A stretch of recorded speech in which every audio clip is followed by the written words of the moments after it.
Baik, Bismillahirrahmanirrahim. Assalamualaikum warahmatullahi wabarakatuh.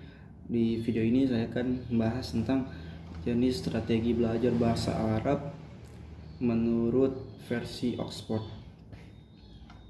Jadi didapatkan data bahwasannya jenis strategi belajar bahasa Arab yang berdasarkan versi Oxford itu terbagi menjadi dua kelompok strategi dan mencakup 6 jenis strategi di dalamnya.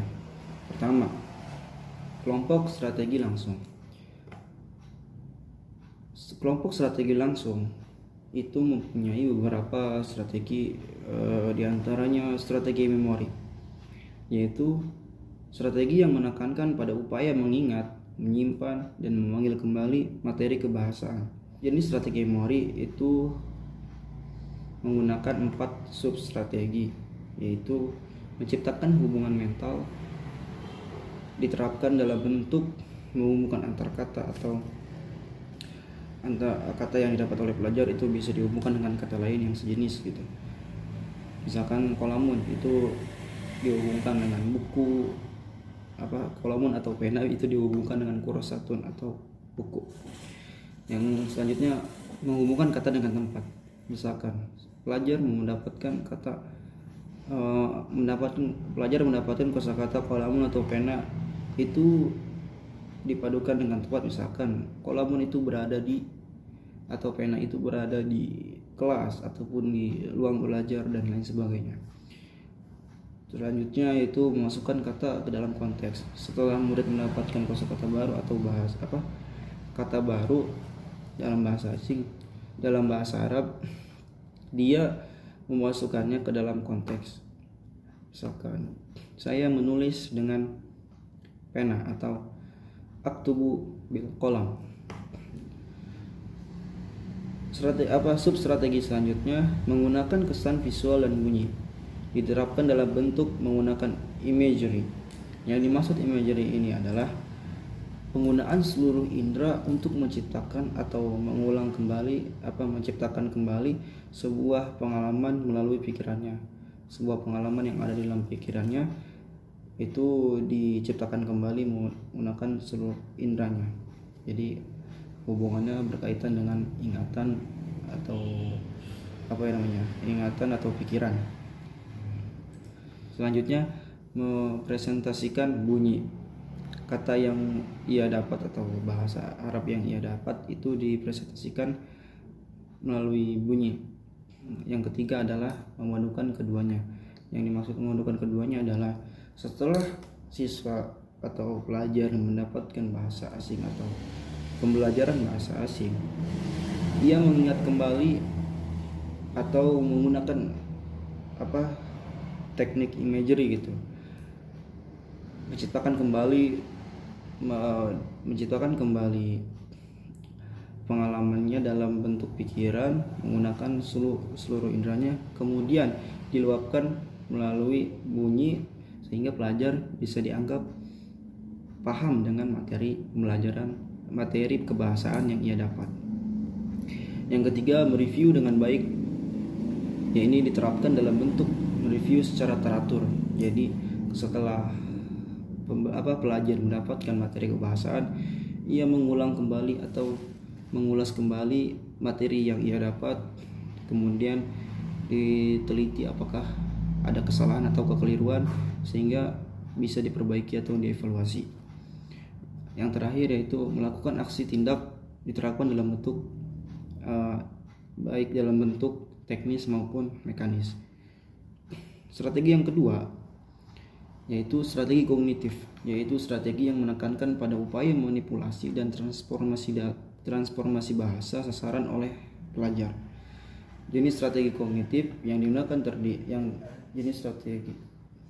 jenis strategi kognitif menggunakan 4 substrategi. Yang pertama, mempraktikkan bahasa yang atau materi kebahasaan yang dapat diterapkan dalam bentuk praktik secara formal, secara alami, berulang-ulang dalam berbagai kegiatan, dan menggunakan formula dan pola kebahasaan yang baku atau yang benar. Selanjutnya, substrategi menerima dan mengirim pesan diterapkan dalam bentuk dalam bentuk mendapatkan ide secara cepat dan menggunakan berbagai sumber. Selanjutnya, substrategi menganalisis dan menalar. Jadi yang dimaksud menganalisis dan menalar itu ketika si pelajar mendapatkan materi kebahasaan, ia mulai untuk menganalisisnya baik secara ungkapan atau dalam bentuk menerjemahkan atau dalam bentuk mentransfer materi kebahasaan tersebut. Terakhir yaitu substrategi membuat struktur untuk masukan dan luaran. Yang dimaksud membuat struktur untuk masukan dan luaran yaitu diterapkan dalam bentuk menandai, membuat catatan, meringkas atau merangkum, menstrukturkan gagasan, mengkonsep, dan membuat bagan. Hal ini dilakukan agar pembelajaran bahasa atau memahami materi kebahasaan bisa ia pahami secara cepat dan tepat. Yang ketiga yaitu strategi kompensasi. Dimaksudkan untuk menanggulangi kekurangan dan ketidakmampuan dalam berbahasa. Strategi kompensasi menggunakan dua substrategi. Pertama, menerka secara cerdik. Yang dimaksud menerka secara cerdik adalah menggunakan petunjuk linguistik atau petunjuk kebahasaan. Jadi ketidakmampuan ataupun kekurangan yang dimiliki pelajar dalam berbahasa itu bisa ditinjau dari teori kebahasaan atau linguistik. Yang kedua, mengatasi keterbatasan. Diterapkan dalam bentuk campur kode, meminta bantuan, menggunakan gestur, menghindari komunikasi, memiliki topik, memodifikasi pesan, dan menggunakan sinonim. Substrategi yang kedua ini lebih kepada memadukan cara ataupun istilah yang digunakan agar keterbatasan berbahasa itu bisa ditanggulangi dengan berbagai cara. Yang kedua adalah kelompok strategi tidak langsung. Ia memiliki 3 jenis strategi. Pertama, strategi metakognitif. Yang dimaksud dengan strategi metakognitif adalah strategi yang menyertai dan mendampingi strategi kognitif. Strategi metakognitif memberikan jalan bagi pelajar untuk mengkoordinasikan belajar atau mengkoordinasikan proses belajar gitu. Substrategi yang ada pada strategi metakognitif ini itu ada 2. Pertama, mengatur dan merencanakan kegiatan belajar. Hal ini bisa diterapkan dalam bentuk mencari dan menciptakan kesempatan mengorganisasikan, mengidentifikasi atau menentukan tujuan dan tugas berbahasa. Substrategi kedua yaitu mengevaluasi kegiatan belajar. Hal ini diterapkan dalam bentuk evaluasi dalam diri atau dalam bentuk memonitori diri sendiri atau pelajar itu sendiri. Jenis strategi yang kedua yaitu strategi afektif. Yang dimaksud strategi afektif itu adalah menghadirkan unsur atau kesan santai, ketenangan, semangat, kesenangan, dan aspek emosional lainnya. Strategi afektif memiliki 2 substrategi. Yang pertama, menurunkan kecemasan. Diterapkan dalam bentuk menggunakan musik, relaksasi, dan pernapasan dalam, serta bersikap cuek, berbicara keras, dan berbicara di cermin. Adapun substrategi kedua yaitu mendorong diri sendiri.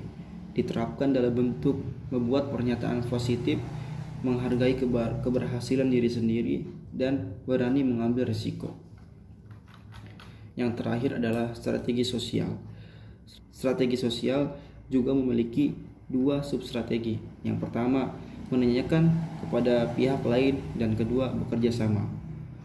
Substrategi menanyakan kepada pihak lain diterapkan dalam bentuk bertanya klarifikasi dan bertanya untuk koreksi. Yang kedua adalah substrategi bekerja sama. Maksudnya adalah diterapkan dalam bentuk bertanya kepada kawan sebaya atau kepada yang lebih ahli. Nah, ketiga jenis strategi atau kelompok strategi tidak langsung tadi dinamai tidak langsung karena ia secara khusus tidak bersentuhan langsung dengan bahasa sasaran atau materi kebahasaan yang dipelajari oleh pelajar.